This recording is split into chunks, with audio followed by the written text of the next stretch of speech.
When thinking about the local church, it is one of the essential elements that God ordained for us to grow into His image, into His people. Welcome, everyone, to Breaking Bread, the podcast brought to you by Apostolic Christian Counseling and Family Services. Delighted to have you all along. In the studio here today, we have the church outreach team here at ACCFS, minus one, but I'll let each of you introduce yourselves. Isaac? Yeah, I'm Isaac Funk. I'm a remote worker. I live down in Peachtree City, Georgia, and get to work on the church outreach team as a teacher, resource creator, and I have a large role to play in the Abide Discipleship program as well. I'm Katie Miller. I get to play a variety of roles remotely in Gridley. I get to be a teacher, a publications editor, and then content kind of steward and get eyes on different women's resources. Hello, I'm Larissa Wetstein, and I work remotely mostly as administrative assistant. I do graphics, website, anything that they want me to do, I usually end up doing it. She is our Jill of all trades, Yes. so to speak. And I'm Arlen Miller here. I work as one of the teachers here, director of programs, and various other responsibilities on the administrative side here with the program. And I'm Matt Kaufman.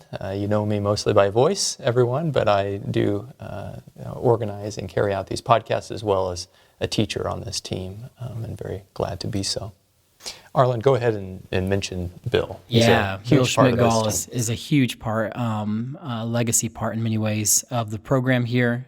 He still is a mentor and support and statistician for us in so many ways, and so he provides a valuable role.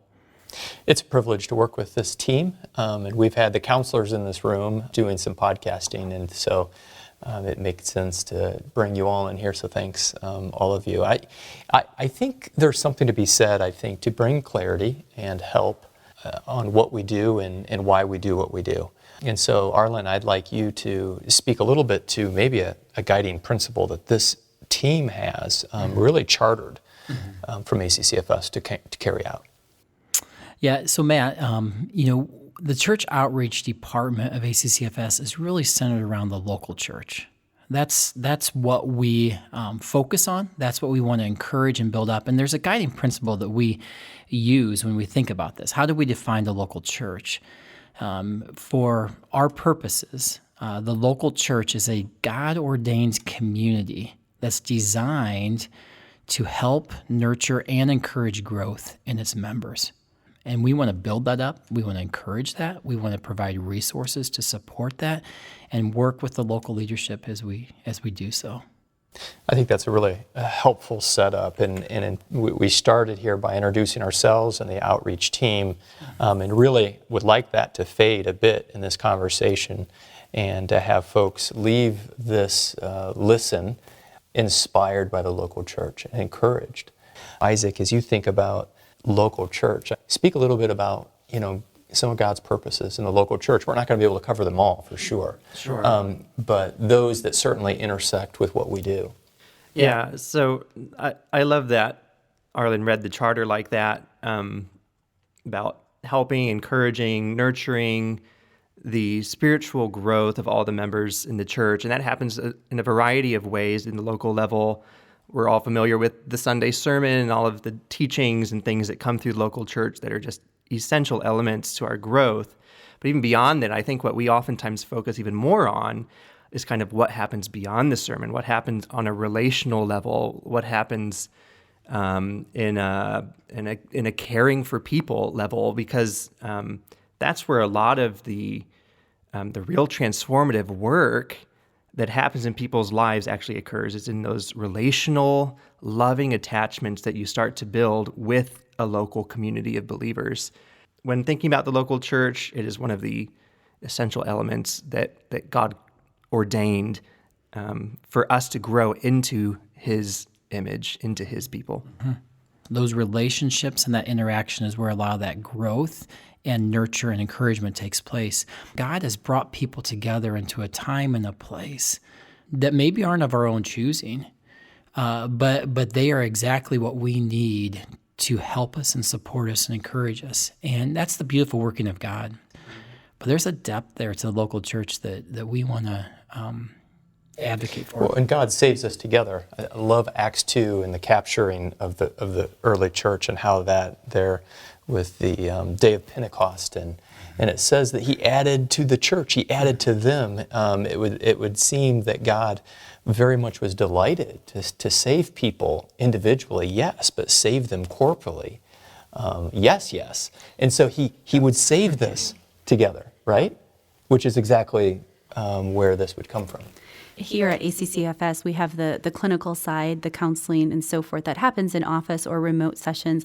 But one of the blessings of church outreach is we get to go out and we get to meet different churches, and each local church has different needs. Each local church has a different heartbeat, has different communities that they are, living and loving the gospel through. And to just be able to see that and witness that from Peachtree City to Gridley to Goodfield to the variety to Bloomington, to the variety of churches out in the breadth of our denomination is a real blessing. To see those local heartbeats, it's beautiful. Larissa, you've been in a couple of local church settings. 4. How many?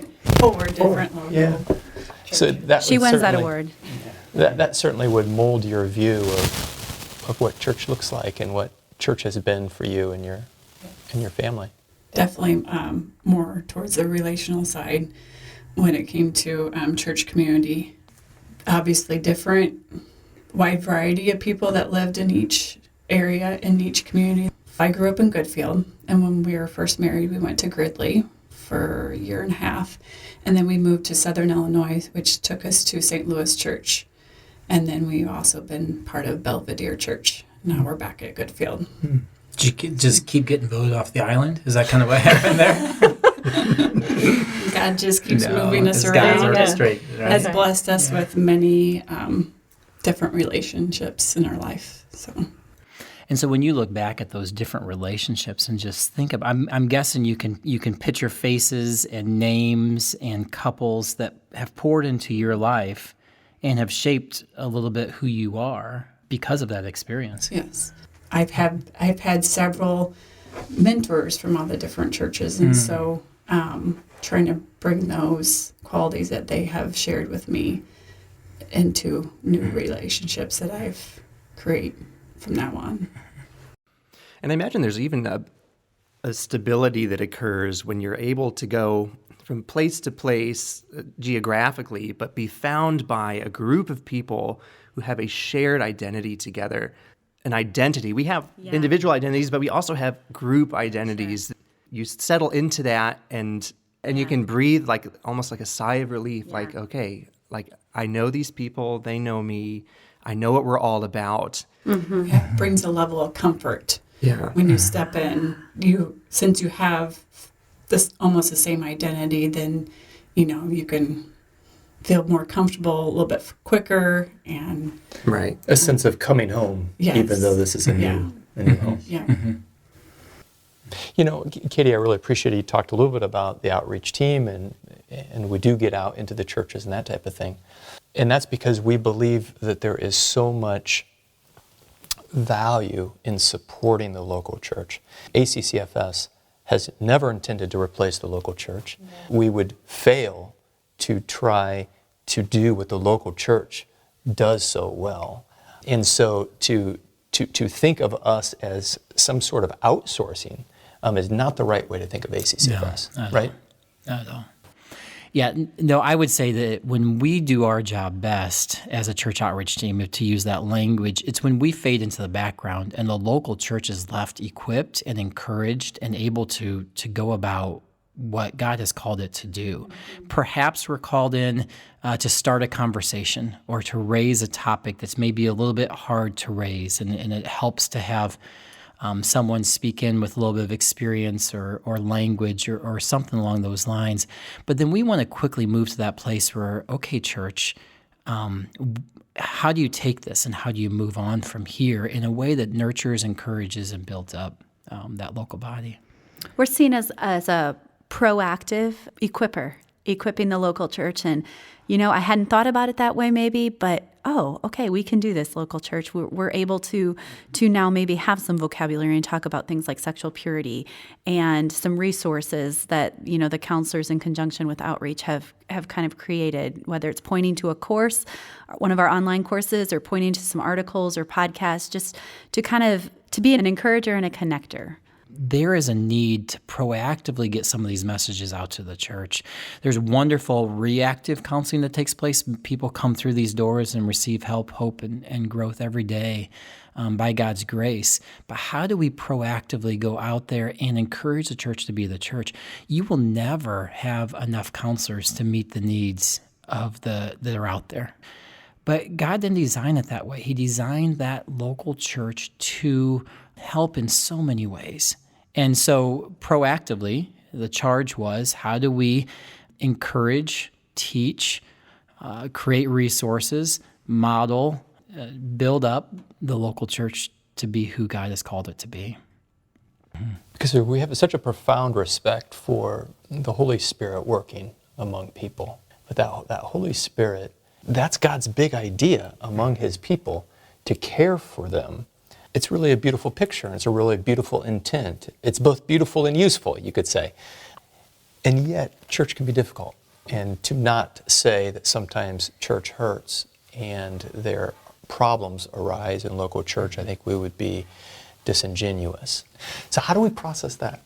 Yeah, the local church is, like I said earlier, where change really happens, because it's where change has to happen in order for that community to go on, in a sense. And a lot of that is just because of me and you and us being people, and people are messy, and we have brokenness that is exposed in close relationship with other people, which is just part of God's design for the church, is to be exposed in close, loving relationships, so that exposure can be seen, perhaps called out, but then the person still received and supported within that to continue their growth. And so it's a vital part of being formed into God's image through the local community. And it does require us to lean into it, right? And there's introvert versus extrovert, right? I mean, you have a room here of 4 introverts and 1 extrovert, and I'll let you guys figure out which one that is. But you lean in. You have to lean She's into biting this. her tongue. Yeah, she is. Yes. I'm trying so hard. I really am. But you have to lean into that, right? And A commitment is required. It is. You have to be bound together at some level, or else it would fragment and you would get out from underneath the... It's a covenant. It's a covenant relationship that, like, you can think of it just like in a marriage. Like, I'm going to stick with you for better or for worse. Sure. And it's the same kind of commitment in a local church community. I'm going to stick with this for better or for worse. I think too often church brings about our own insecurities. Your own personal insecurities shouldn't necessarily draw you away from that local church, but should draw you into it even more. Is as a beauty chance piece. to grow, Absolutely, and a chance to know ourselves more fully. It helps us to be sanctified and become more like Christ. What God created His people to live within in that community. It's a beautiful and indescribable reality in so many ways. Mm-hmm. Yeah, and with that vision, I mean, I encourage the listeners just to consider how can we lean into the local church? How can we be part of it? Where do we need to give, as you said, Larissa, and not just receive, but then also be willing to receive and grow and learn and just go through life together in that beautiful setting designed by God to help nurture and encourage growth within its members. Yeah, we are thankful as a church outreach team for 2022. We're thankful for those of you who have prayed for us and who have blessed us financially, and just the opportunity to serve you. It's been a pleasure to serve you through this venue here in the last year, and really hope that these last few minutes have allowed you to reflect on the advantage that we all have in having local churches to worship in, find God's Spirit in, His care through people, and to know that we can be equipped to better care for those that are in our churches and be better cared for. and God intends for that to happen. So thanks, each one, for being here.